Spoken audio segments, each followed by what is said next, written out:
Olivier Le Rouge, bonsoir. Salut, mon Christophe. Alors j'avais plusieurs questions à te poser.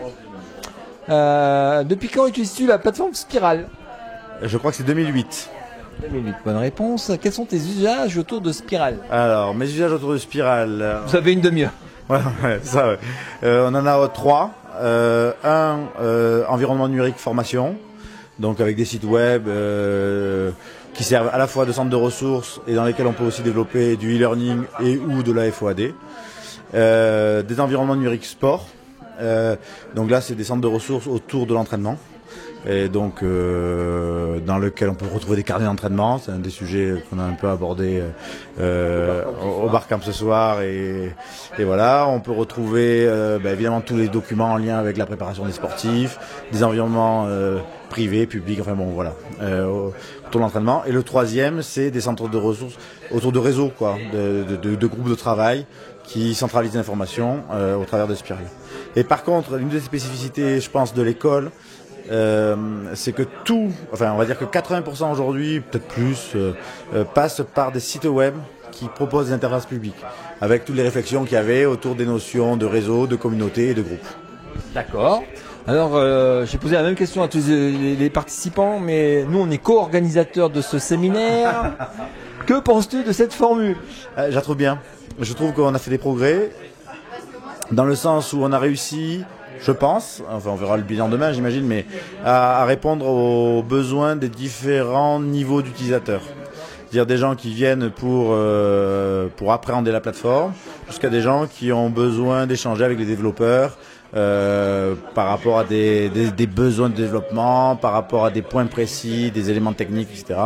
Et après un entre-deux qui est à la fois sur des modalités pédagogiques, sur des idées de développement, enfin voilà. Donc je pense que tout le monde y trouve son compte. Et après dans l'organisation c'est toujours extraordinaire parce qu'on arrive à la fois à mêler convivialité et activité sportive. Et on bosse quand même. J'ai quand même beaucoup de mal à téléphoner chez moi. Alors, quand tu téléphones pas chez toi, c'est un signe que tu bosses. Ouais. Madame Le Rouge, il bosse.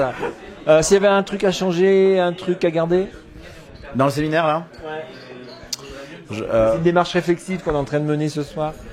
On a fait ça avec Céline cet après-midi. On a discuté un moment sur l'évolution ou le format. Je pense qu'il faut qu'on soit plus fort sur l'affichage du programme en amont et le faire bien en amont, même si on le fait évoluer à la fin en fonction des gens qui viennent et des besoins, pour permettre aux gens de s'inscrire plus. Tu sais qu'en 3 mois, j'ai fait qu'un changement. J'ai interverti que 2 conférenciers. Voilà, je pense qu'il faut qu'on arrive peut-être presque à 6 mois à l'avance à le positionner et avoir peut-être une démarche de communication autour du réseau jeunesse et sport un peu plus performante, quoi.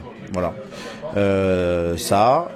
Et après, je trouve bien l'idée des intervenants extérieurs, même si après on n'apprécie pas selon les cas.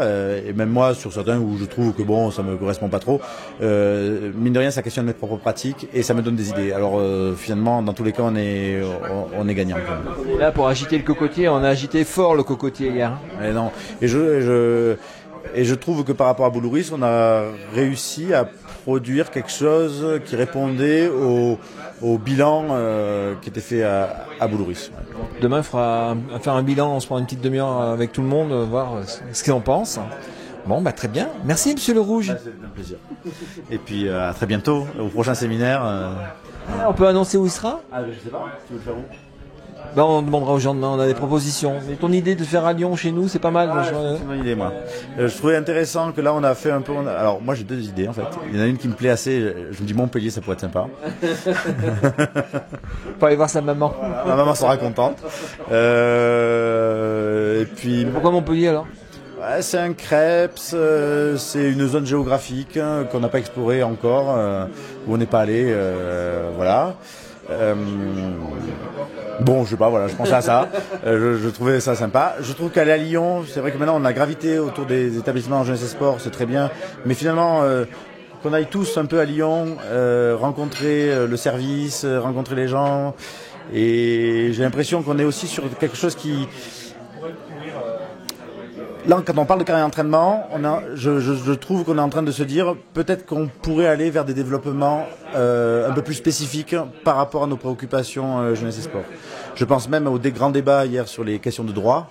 Est-ce que je multiplie le nombre de modules, est-ce que je multiplie le nombre de profils, voilà, c'est-à-dire qu'on est peut-être à une étape où des petites évolutions liées à nos préoccupations de sportifs deviennent envisageables. Et j'ai l'impression que ICAP est réceptif à ça. Y compris dans la façon dont ça a été fait. Pardon, je m'excuse, mais c'est vrai que je trouve super cette fois que les développeurs soient venus. Vraiment. Il y en a un qui est squatté depuis tout à l'heure, il n'a pas bougé, ça fait 2 heures qu'il parle sans s'arrêter. Hein. Non, voilà. Et c'est toujours super. Et quand on discute avec les gens autour, là, ce mix convivialité, échange, c'est quand même toujours perçu comme quand même quelque chose d'assez exceptionnel, en fait, assez rare. Voilà. On va cultiver ces moments rares. Merci Olive, à la prochaine. À la prochaine, merci Christophe pour tout.